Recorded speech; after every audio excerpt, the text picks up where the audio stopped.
20 things that are illegal now, but were completely normal in the 1960s. Do you remember the vibrant years of the 60s? It was a time of immense change, a period that was both dangerous and incredibly exciting to live through. The world was shifting, and social movements and popular culture were pushing everything forward.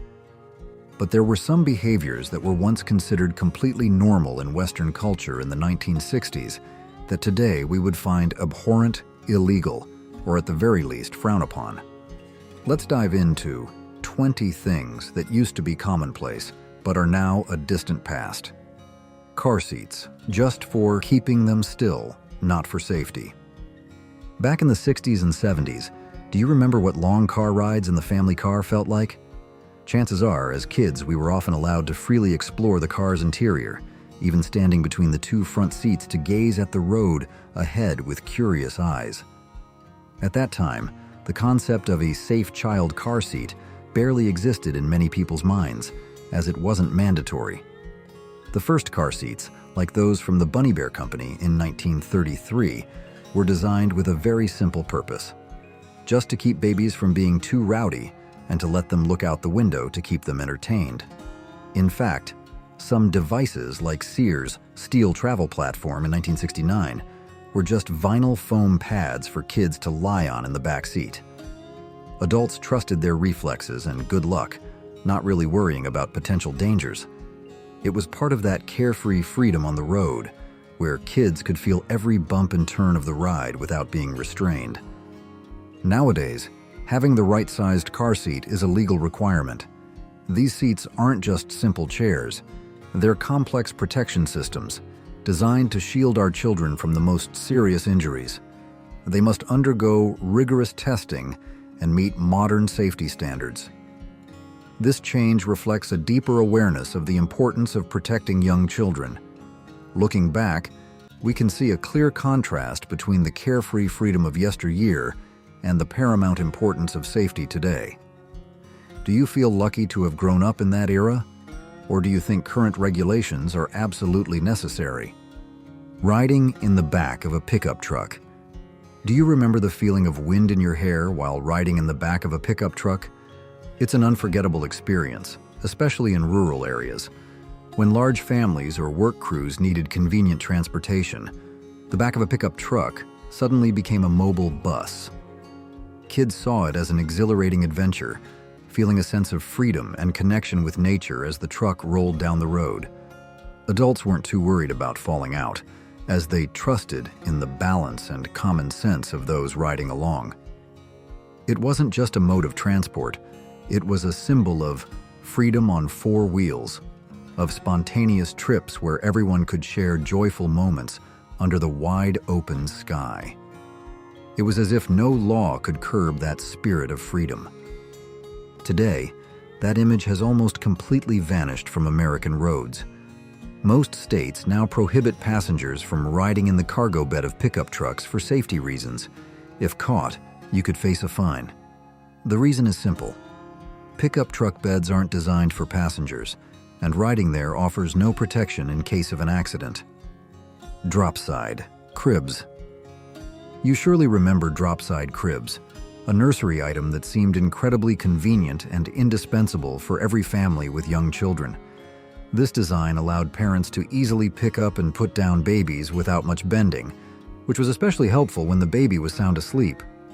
For decades, this crib style remained virtually unchanged, and almost every American baby spent their first months in one of these cribs. They were prominently displayed in furniture stores as an essential item, a symbol of convenience in childcare. Parents trusted this design and had no worries whatsoever about potential dangers because they had been a familiar part of life for so many years. The image of a child sleeping soundly in a dropside crib is a warm and familiar memory of a bygone era. But sadly, that convenience came with unforeseen dangers. After numerous reports of infant deaths and injuries due to getting trapped between the rail and the mattress, or falling out, these cribs were completely banned from manufacturing and sale on the market. This change is a painful reminder that sometimes what we believe to be safe actually harbors the greatest risks. Authorities and consumer protection organizations acted forcefully to ensure that no child would suffer similar accidents again. Seriously, dangerous chemistry sets. Do you remember the excitement of opening a chemistry set? Back then, our young scientists explored the world of chemistry with kits containing dozens of actual chemicals. These weren't the safeified versions you see today, but substances capable of creating truly impressive reactions. You could create small explosions, mystical colored smoke, or even controlled fire right in your home lab. Some advanced sets were even daring enough to include uranium ore samples for basic atomic experiments, making any child feel like a real scientist uncovering the universe's secrets. The freedom to experiment, discover new things, and the thrill of witnessing chemical reactions were an indispensable part of childhood. No one really thought about the potential dangers. They just focused on the joy of learning and creating. But today, the concept of product safety has completely changed. Consumer protection laws now prohibit the sale of chemistry sets containing any chemicals capable of producing significant reactions. Today's chemistry sets are designed to maximize safety with non-toxic materials and tightly controlled reactions. We no longer see scenes of smoke, fire, or small explosions in home labs. While it might have taken away a bit of the thrill of experimenting with real chemicals, it's clear that this change has protected countless children from serious accidents. Toy guns that looked just like the real thing. In the 60s, our childhoods were filled with cowboy and outlaw role-playing games where imaginations soared without limits. And to complete the role, we had toy pistols and rifles that were astonishingly realistic. They were made of metal, had weight, and felt authentic in hand, making every child feel like a true Wild West hero. These guns could even fire small caps, creating realistic sounds and smoke, adding drama to every gunfight. What's notable is that they didn't have orange tips or bright colors to distinguish them from real guns. It was all just pure imagination, and adults weren't worried about anyone mistaking them for real weapons. They were an indispensable part of backyard adventures, where kids could freely create and immerse themselves in their own worlds. Today, these toys are tightly regulated or prohibited in many places. Federal law requires them to have bright colors and distinctive markings like orange tips or prominent details to clearly distinguish them from real firearms. This change stems from increasing concerns about public safety and the risk of confusing toy guns with real ones, leading to tragic consequences. Lawn darts. Do you remember those suburban summer afternoons when crisp laughter echoed through backyards? That's when the game of lawn darts was played. This dart set included 1.5-pound metal objects, each with a sharp steel tip. Sounds dangerous, right? But for neighborhood kids, this was a common and extremely popular toy. It's estimated that up to 65% of suburban backyards had a set of these darts. Kids would gather, throwing the darts towards the target, with a satisfying thud as they stuck into the lawn. The tension of aiming and the joy of a successful hit were unparalleled. Adults would just watch, occasionally offering a word of caution, but never prohibiting it, as they considered it a harmless pastime, a way for kids to get exercise and play outdoors. Surprisingly, this popular toy harbored more dangers than we imagined.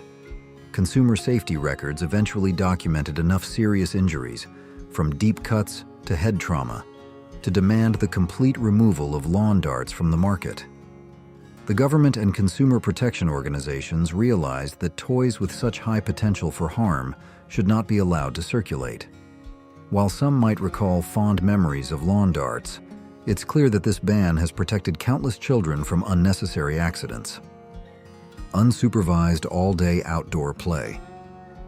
Do you still remember those endless summer mornings when moms seemed unable to wait to kick their kids out of the house so they could do chores or socialize with friends? It was a familiar sight. We, as kids, were let loose from early morning, only called back in when dinner was ready, and then allowed back out to play until the streetlights came on. No cell phones, no tracking apps. Adults often didn't know where their kids were for long periods, but they trusted in children's self-preservation instincts and the safety of the community. Kids roamed in groups, exploring nearby woods, building secret forts, or simply looking for things to do. It was a childhood full of freedom, where imagination was nurtured by spontaneous adventures, and every child had the chance to learn self-reliance, problem-solving, and explore the world around them without adult interference. Currently, letting kids play requires more planning and involves more safety concerns. With widespread media reports about kidnappings, child abuse, and other dangers, parents today feel more pressure to supervise their children more closely. Playgrounds are clearly regulated, and leaving children unsupervised outside for extended periods can be considered irresponsible. While closer supervision can help protect children from some risks, it also diminishes some of the freedom and independent exploration that previous generations once had. Do you remember the feeling of freedom playing outdoors, or do you think current regulations are absolutely necessary to protect our children? Biking without helmets.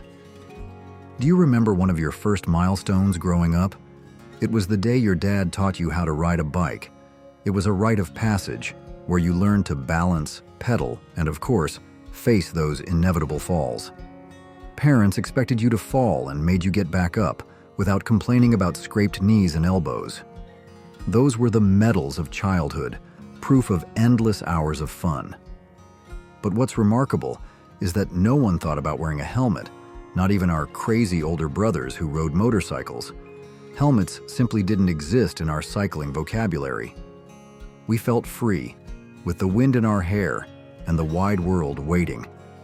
Safety was an abstract concept, and the joy of exploring on two wheels was all that mattered.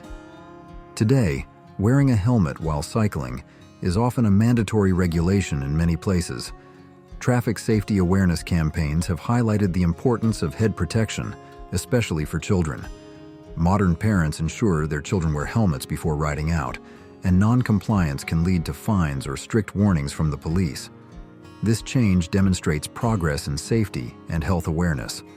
While some might recall those helmet-free days with a bit of nostalgia, it's clear that these regulations have significantly reduced head injuries from cycling accidents. Spraying DDT in residential areas. On warm summer evenings in the 60s, do you remember the sound of DDT mosquito spray trucks echoing like an enchanting song to neighborhood kids? It was a familiar and strange sight. As the truck rolled down the street, spraying thick clouds of DDT that enveloped the entire neighborhood, we didn't run away. We actually chased after it on our bikes, barefoot, laughing loudly in the white mist. The pungent smell of chemicals permeated everywhere, but no one warned us to stay away. In fact, public health officials praised DDT for significantly reducing mosquito populations and helping control infectious diseases. It was an era when knowledge about the environmental and health impacts of chemicals was very limited. People trusted the solutions presented by the authorities and had no doubt about the safety of breathing in that DDT-filled air. However, what was once considered an effective solution turned out to be a serious threat. DDT was later classified as a dangerous, persistent organic pollutant. Studies have shown that DDT can cause many serious health problems in humans and harm the environment, accumulating in the food chain. Therefore, it has been banned for use in the United States and most developed countries. This change is a clear testament to how science and public awareness have progressed in understanding the impact of chemicals. While those DDT clouds were once a part of childhood, we now understand that their disappearance is essential to protect our health and this planet. Backyard burning. On Saturday mornings, do you remember that distinctive smoky smell drifting across the neighborhood? That was the smell of the ritual of burning leaves and yard waste a cherished tradition in countless communities in the 60s. Families gathered around backyard incinerators, tossing everything from food scraps to packaging material into them without a second thought about the impact. The smell of burning paper, dry leaves, and garden waste mingled in the air, signaling the start of weekend chores. Daily burning affected air quality in 3 out of 4 communities at the time, creating characteristic smoke patterns across the suburban landscape. Without complex waste collection services like today, self-disposal of trash was a given and convenient for every family. It was part of a more self-sufficient and simpler life, where each family handled their own waste. Today, this activity is strictly prohibited by environmental regulations in most cities. Environmental protection agencies have realized that open-air burning releases toxic pollutants into the air, causing respiratory health problems and contributing to overall air pollution. Instead, we have complex waste collection systems, recycling and composting to manage waste more efficiently and sustainably. Leaded gasoline. Do you remember the sound of car engines roaring on the highway and the distinctive smell of gasoline from service stations? In the 1960s, service stations pumped 285 million gallons of leaded gasoline every month. It was a widely accepted fuel, and engine manufacturers required gasoline with a minimum 89 octane rating with lead additives to improve engine performance. Thomas Migley Jr. developed tetraethyl lead in 1921 for this purpose. No one really thought about what was being released into the environment through car exhaust pipes. Lead in gasoline was considered a technological advancement, helping cars run smoother and more powerfully. Millions of drivers across America used this fuel daily, seeing it as an indispensable part of modern life and the convenience of personal transportation. However, we paid a hefty price for this convenience. The EPA began phasing out leaded gasoline in 1973, and it was completely banned for passenger vehicles in the United States by 1996. The global phase-out of this toxic fuel has brought enormous benefits, saving $2.44 trillion annually through improved health and reduced crime rates, and preventing over 1.2 million premature deaths. Studies also showed that high lead levels in young children led to an increased tendency for violence in adulthood. This change was not just an environmental regulation, but a major public health turning point. Smoking on airplanes and in public places. Do you remember flights in the 60s and 70s? On flights, passengers could still enjoy designated smoking sections, although smoke still spread throughout the cabin, and ashtrays were built into every seat's armrest. In fact, flight attendants even distributed free cigarettes as part of the service. Smoking wasn't just common on planes, but everywhere: hospitals, workplaces, even schools. At home, the average family had 3.2 ashtrays per room, and children breathed smoke-filled air for about 1,460 hours each year. Smoking was a widely accepted social behavior, part of a lifestyle and relaxation. People weren't truly aware of the dangers of secondhand smoke.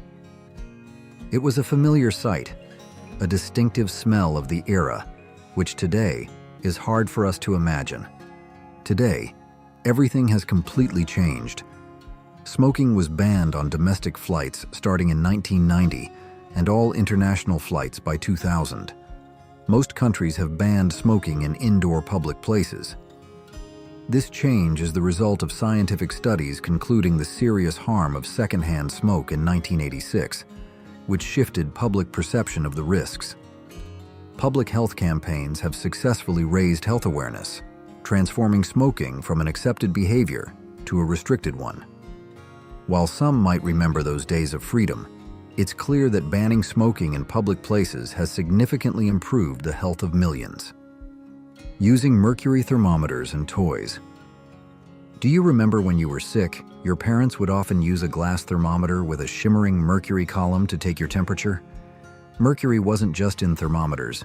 It also appeared in 28 other common household products.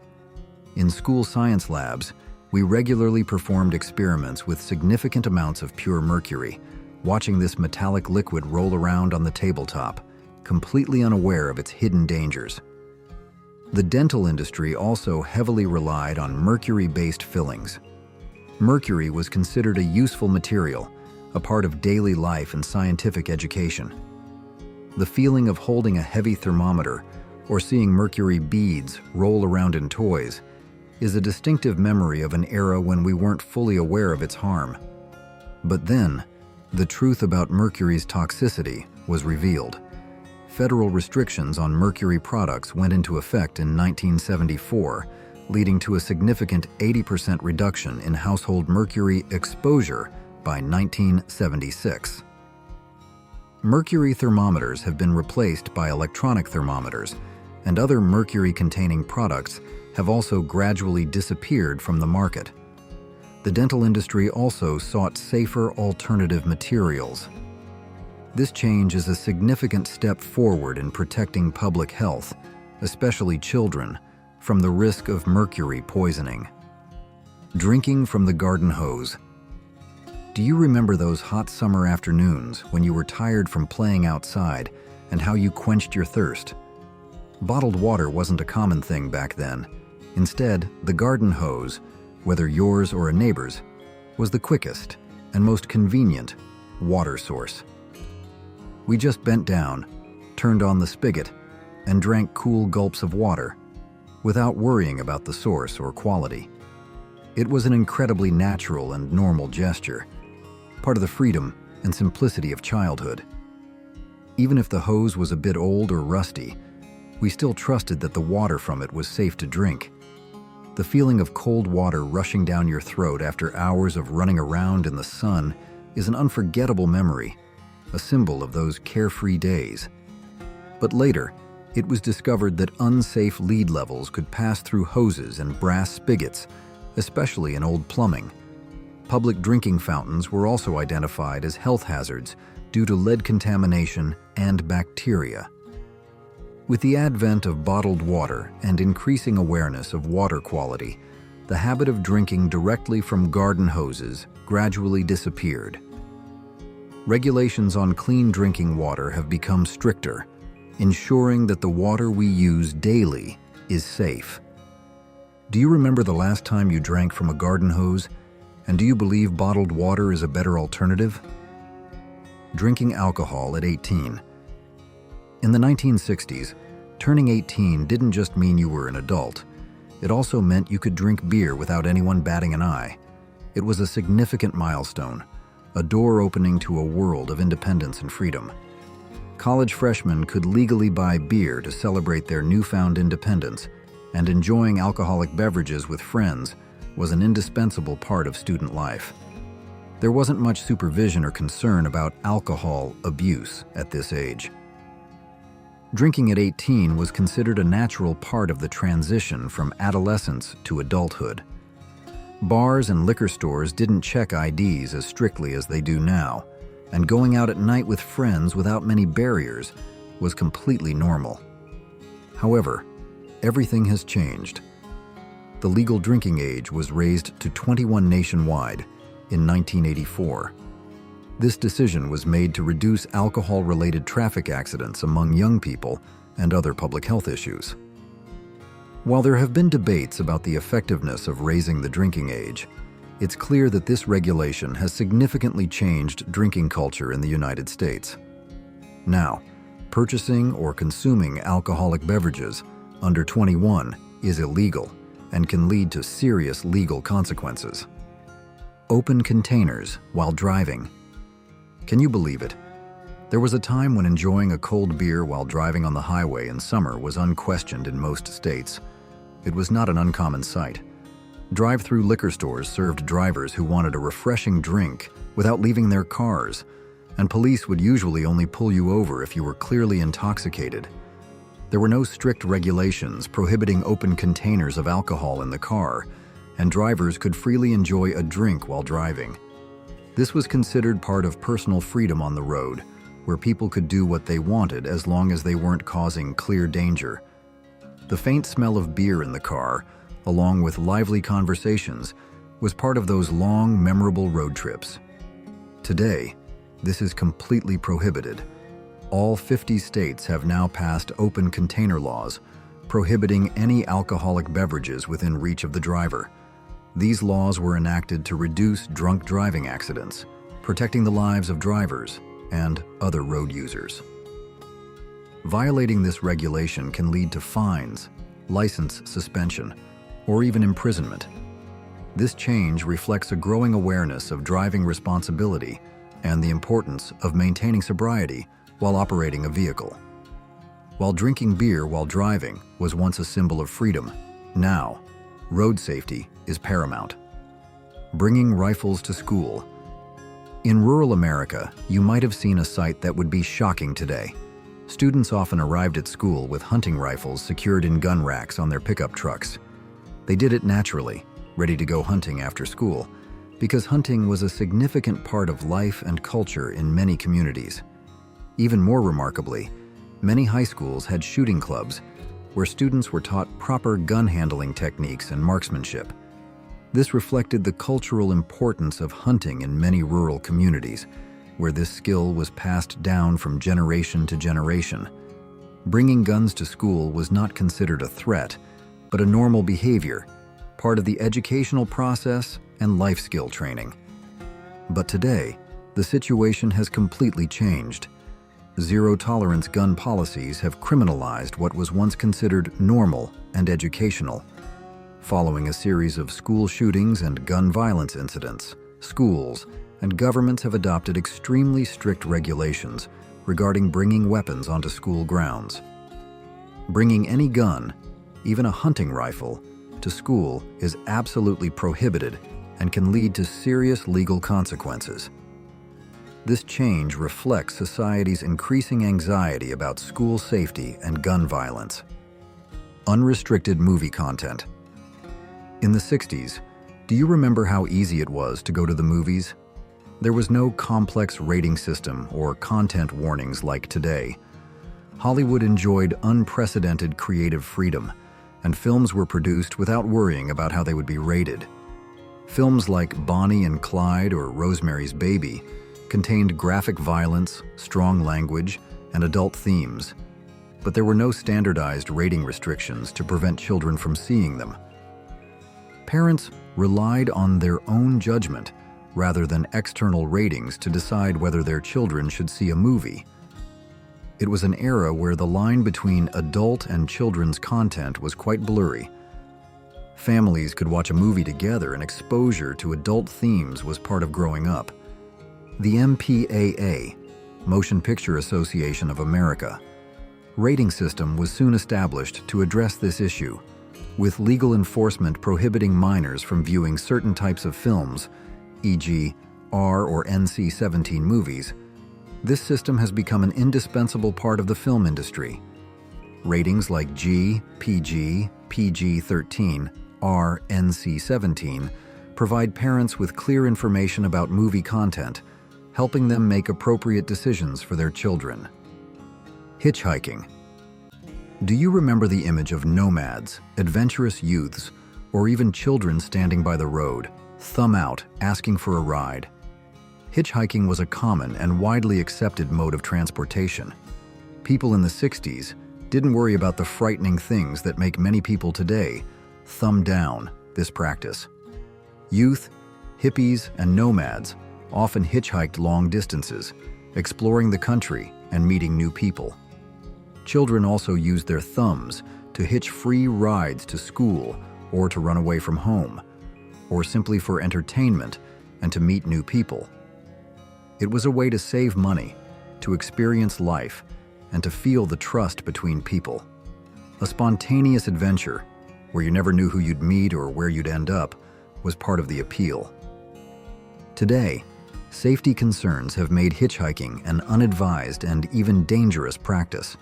With stories of disappearances, violence, and scams, people no longer trust strangers on the road as they once did. Parents absolutely forbid their children from hitchhiking, and authorities also issue many warnings about potential risks. Public transportation and ride-hailing services have become more common, providing safer and more convenient travel options. No speed limits on rural roads. Do you remember the feeling of absolute freedom driving on rural roads in the 60s? Unsupervised roads accounted for 42% of the U.S. rural highway system. On these roads, there were no clear speed limit signs, creating a potentially dangerous yet exhilarating driving environment. Local areas often recorded vehicles exceeding 100 miles per hour on straight stretches. Drivers could floor it, feeling the wind through the windows and the roar of the engine, unbound by any regulations. It was part of that freedom on the road, where speed wasn't a sin, but a joy. Long drives on empty roads under the bright sun were a symbol of free and limitless life. But then, painful reality forced us to change. The implementation of the Highway Safety Act of 1966 brought much-needed structure to rural roads, and within 3 years, rural traffic fatalities decreased by 52%. Speed limits were established, signs were put up, and law enforcement became stricter. This change is clear evidence that safety must be paramount in traffic. While some might recall those days of freedom, it's clear that these regulations have saved millions of lives. 10 diet secrets from the 1960s that kept everyone skinny. Back in the 1960s, staying slim wasn't about calorie counting or trendy diets. It just happened naturally. Smaller portions, home-cooked meals, and family dinners were the norm, not the exception. Curious how they did it? In this video, we'll uncover 10 surprising and nearly forgotten secrets from the 60s that helped keep people effortlessly fit. Some of them might just surprise you. Let's start this journey back in time. Never snacking between meals. Sounds unbelievable, right? In an age where snack stands pop up everywhere, where protein bars, chip bags, or cookie boxes are always within reach in the office, in the car, or even in our handbags, it's hard to imagine a time when snacking between main meals almost didn't exist. But that was the reality of the 60s. Going back to that era, the family kitchen seemed to close up between fixed meal times. Rooting around the pantry between breakfast and lunch or between lunch and dinner was not encouraged. I remember vividly the words of mothers back then. "You'll spoil your dinner." And they meant it. It wasn't strictness. It was a simple rule of family life. You see, the reasons are simple. Firstly, snack food as we know it today was not yet common. There wasn't a whole aisle in the supermarket dedicated just to snacks of all colors and flavors. Even the corner grocery store only had a few simple cookies or candies. Secondly, and just as importantly, main meals back then were often very hearty and nutritionally complete. They were cooked from fresh, real ingredients, containing enough protein, fiber, and healthy fats. This helped people feel full for hours, a real feeling of fullness, not the fake fullness from processed foods. By not eating constantly throughout the day, the body had precious time to fully digest the previous meal. Blood insulin levels also remained stable, not spiking and dropping suddenly as they do when we constantly load up on sugar and carbs from snacks. When insulin levels are stable, the body can more easily access and burn stored energy, excess fat. And there's a psychological benefit too. When arriving at the table genuinely hungry, people tended to eat slower, focusing more on the meal. They savored the flavors of the food more completely, something we now call mindful eating.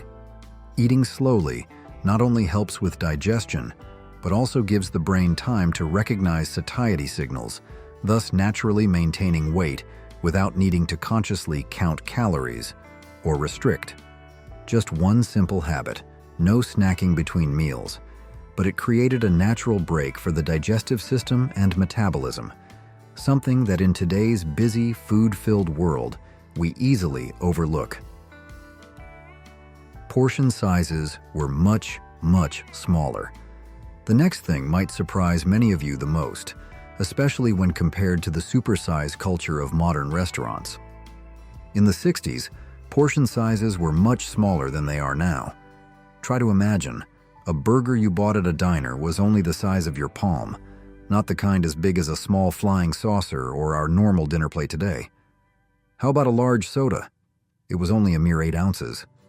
Even dinner plates at home were only about 9 inches, while our common plates today are 12 inches or even more. This created a fascinating visual effect. Even a modest portion looked generous and satisfying on the smaller plate. People also tended to share snacks like popcorn at the movies or a scoop of ice cream for dessert, instead of everyone having a giant serving like now. The culture of supersizing, significantly increasing portion sizes, hadn't been born yet. What was the result? People naturally ate less without having to think about it, without struggling with themselves. It wasn't about strong willpower or painful restriction. It was simply the norm. That was all that was available. Modern research has clearly proven the so-called portion size effect. We tend to eat significantly more when served a larger portion, regardless of our actual hunger level. The more there is on the plate, the more we eat. People in the 60s were naturally protected from overeating simply because they were not offered or encouraged to eat huge portions. They ate until they felt satisfied, not until they felt stuffed, because that's all that was necessary and available. A simple yet incredibly effective secret. Sometimes the simplest solution is the one we most easily overlook. Just using smaller plates, you'll see a difference. Everything was cooked from scratch. Today, we have countless convenient options. Pre-packaged meals just need microwaving, all sorts of ready-made sauces, pre-mixed cake batters. Cooking from scratch is sometimes seen as a trend, an eat-clean choice. But in the 60s, it wasn't a trend. It was simply the only way to feed your family. No pre-packaged microwave dinners. No canned spaghetti sauce or ready-made soups. Homemakers and sometimes fathers spent hours each day preparing meals from real, original ingredients. Fresh vegetables bought at the market or from the garden. Flour, eggs, real butter, milk in glass bottles. Even salad dressing was homemade from oil, vinegar, and spices. Because food took a lot of effort to make, people valued it more and didn't waste it. Why was this so effective for staying in shape? Firstly, when you cook yourself, you have complete control over what goes into the dish. No unexpected additives, no hidden sugar in the sauce, no massive amounts of salt. Just homemade, authentic food. Secondly, making a fancy cake or dessert took a lot of time and effort.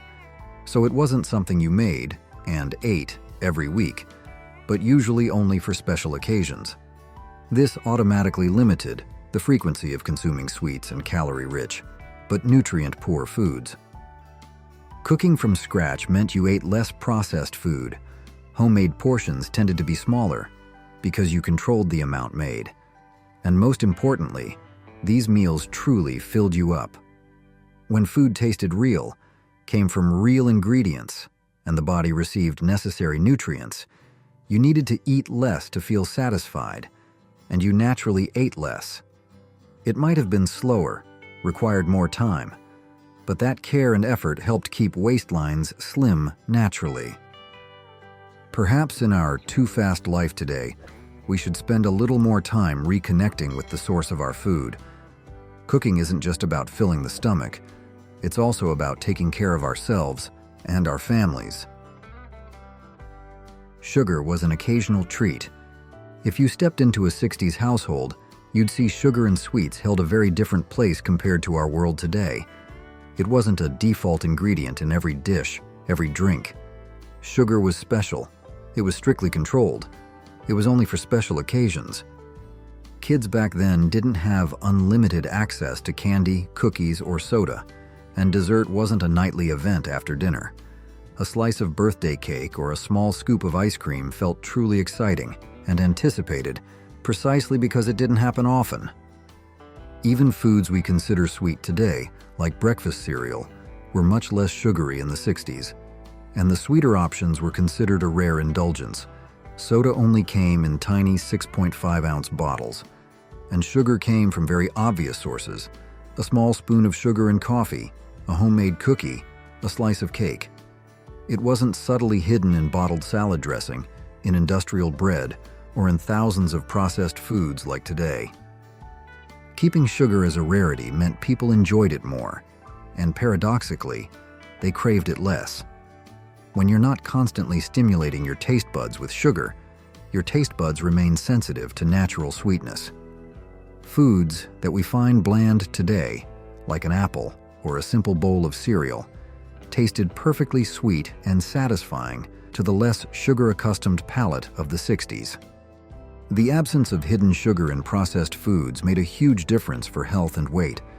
Total sugar consumption was naturally very low. This had a profound impact. Blood sugar levels were stable, not spiking and crashing, leading to cravings or energy fluctuations. When the body didn't have to constantly struggle with excess sugar, it burned fat much more efficiently. Perhaps it's time we reconsider the place of sugar in our daily lives. Making it a special treat instead of a default, you'll see a difference not just in your physique, but also in how you feel about sweets. Are there any secrets from your parents' or grandparents' time that I missed? Please share them with us. Manual labor was normal. Just like walking in the 60s, burning calories wasn't something you had to plan to do at the gym. It was simply called daily life. Men came home at the end of the day often tired from jobs that required real physical exertion: lifting, building, farming, or manual labor in factories. Women spent the day in constant motion, keeping the house tidy and clean. Kids? After school, they played outdoors until their mothers called them in for dinner, often when it was already getting dark. People burned calories simply by living their daily lives, without thinking about exercise as a separate category that needed to be set aside for a specific time. Their lives were naturally filled with movement. Think of housework as a disguised full-body workout. Monday was traditionally laundry day, sorting clothes, washing with a semi-automatic machine or even by hand, wringing them out, carrying heavy laundry baskets upstairs or outside, and hanging clothes on a line. No quick steam irons. Ironing could take hours.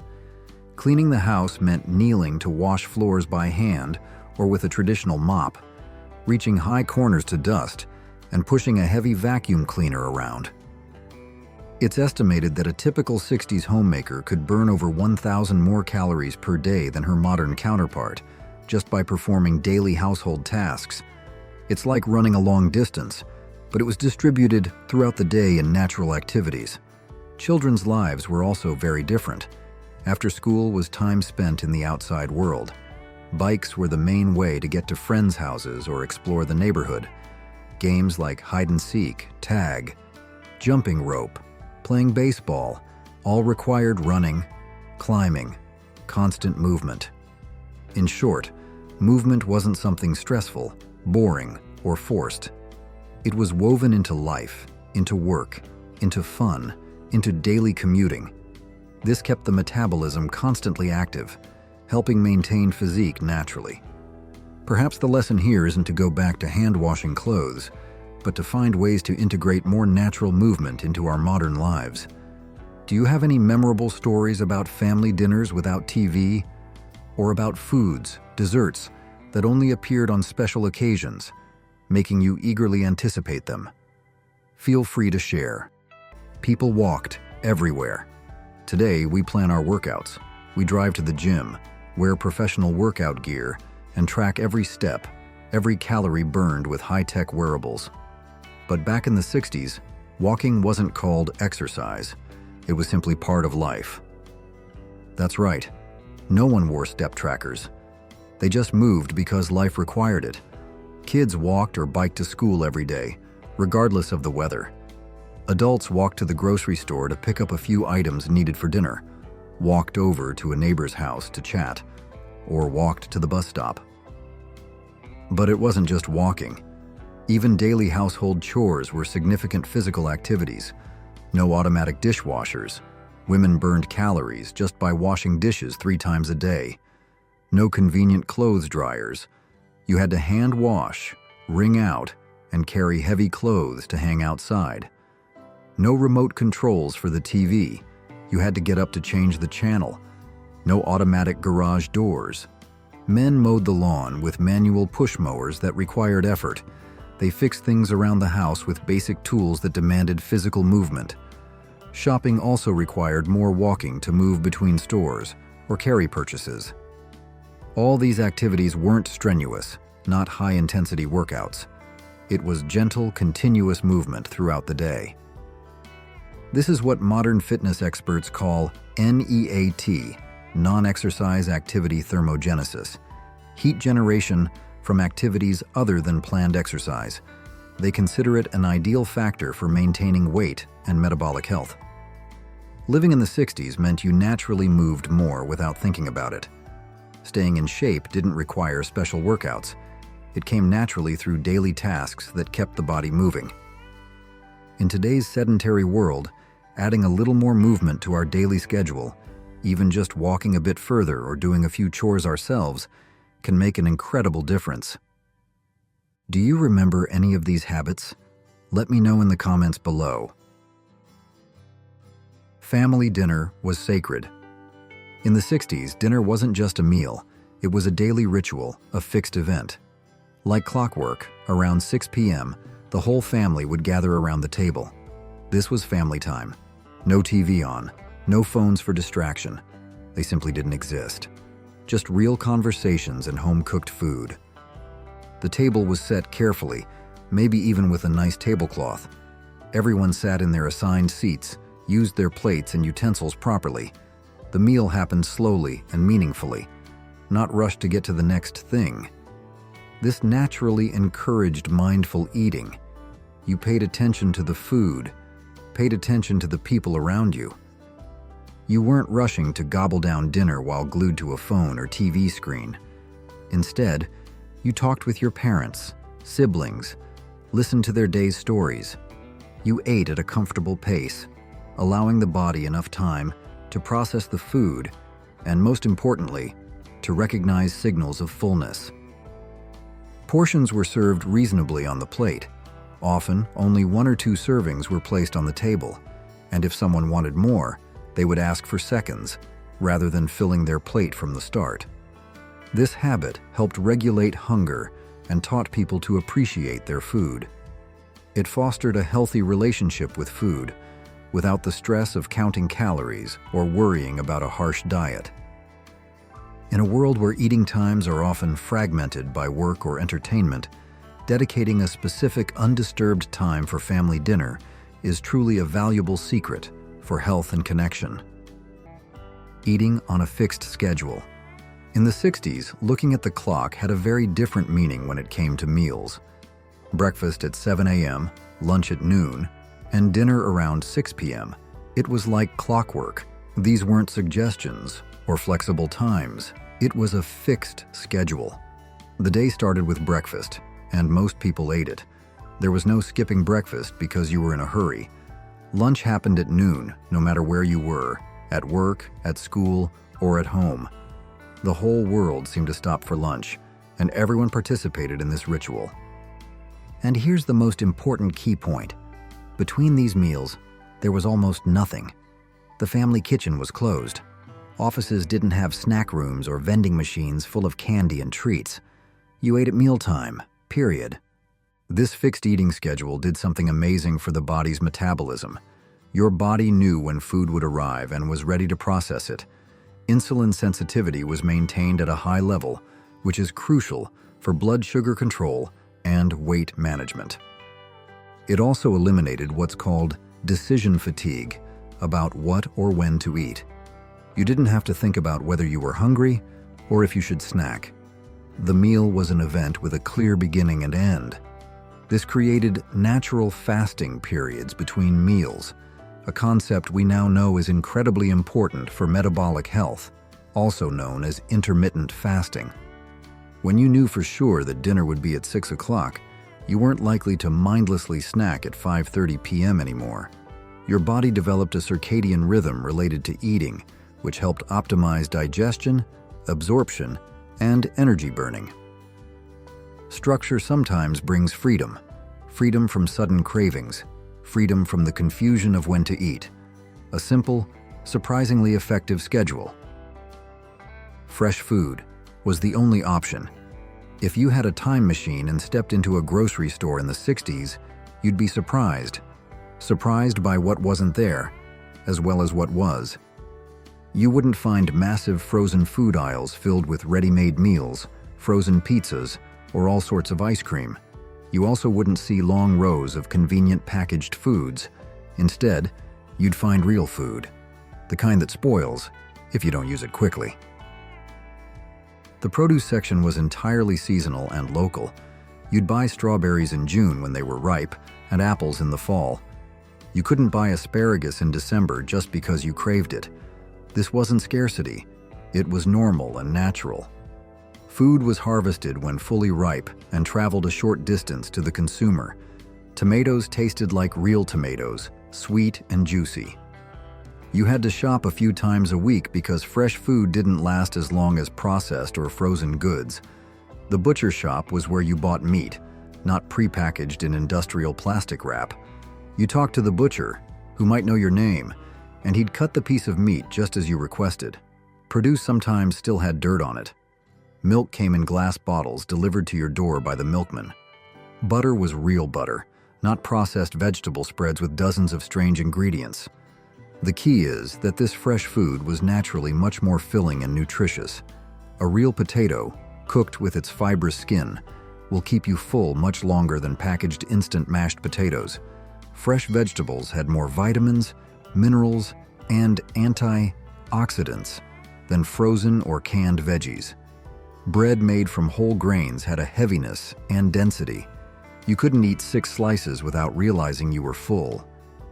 Less processing also meant fewer additives were added, things often designed to make you eat more, like MSG to enhance flavor, hidden sugar, unhealthy fats. Food tasted like itself, its natural deliciousness. And when your body was fully supplied with necessary nutrients from real food, it felt satisfied faster, and you naturally ate less. Reconnecting with fresh, original, seasonal food is perhaps one of the simplest ways to improve our health and weight today. Rarely eating out. And here, dear friends, is perhaps the most powerful secret among the 10 from the 60s that we are exploring. In the 60s, eating out at restaurants was a very special occasion, not a daily or weekly affair. The average family at that time might eat out once a month, or even less. What does this mean? It means they had almost complete control over what went into their bodies every day. Look at this number. In 1960, Americans spent only about 25% of their food budget on eating out. Today, that number has soared to nearly 50%. But even this number doesn't tell the whole story, because the concept of eating out back then was also very different. Eating out in the 60s often meant sitting down at a decent restaurant for a special occasion, an anniversary, a birthday, or an important date. It didn't mean buying fast food for lunch every day or ordering takeout 3 nights a week because you were too busy. Fast food did exist, but it occupied a very small part of the overall culinary landscape. Eating at McDonald's, which only had 228 locations across the U.S. in 1960, was often considered a special treat for the kids, not a meal solution for busy adult nights. Lunch at work? Usually a lunchbox brought from home. The idea of buying lunch every day was foreign and impractical for most people back then. People ate what they had prepared and brought from home. Because families controlled what was in their homemade food, they naturally avoided large amounts of hidden sugar, unhealthy fats, excess salt, and especially the oversized portions so common in restaurant food today. This level of control is almost impossible to achieve when we eat out frequently. Restaurant food always tends to be richer, more flavorful, saltier, and higher in calories than home-cooked food. That's what makes it special and appealing. But when you only enjoy it once a month, your body can handle it easily. When you eat it several times a week, those extra calories, huge amounts of sodium, and unhealthy fats will accumulate. The difference between enjoying a special occasion and consuming regularly is the difference between enjoyable moments, with little impact, and a burden on health and physique. This is perhaps the hardest lesson to apply in today's world full of convenient eating out options. But it is also one of the most important factors explaining why the previous generation stayed in shape so naturally. Connecting past and present. First, it's important to remember that the concept of physical beauty also changed significantly over the decades. In the 60s, the preferred standard was often a thin, willowy figure, reminiscent of famous supermodels of the era like Twiggy or Jean Shrimpton. This societal pressure for slimness, to some extent, also contributed to a weight maintenance or even weight loss trend at that time. And this leads to the second point. While the majority of people maintained their physique through simple, healthy lifestyle habits we just discussed, the 60s also saw the emergence and popularity of horrific, extreme, and even dangerous weight loss methods.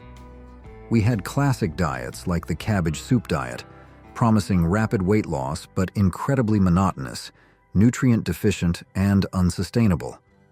Or scary stories about complete starvation under medical supervision in hospitals, as recounted in the film A Matter of Fat about Gilles Leran. And we can't forget the use of weight loss pills containing amphetamine, a highly dangerous stimulant, prescribed quite indiscriminately back then, leading to countless serious health problems. Among models, or those under heavy body pressure, there were even more extreme methods to maintain the super-thin figure required by the fashion industry, such as the rumored practice of eating cotton balls to fill the stomach or forms of bowel cleansing.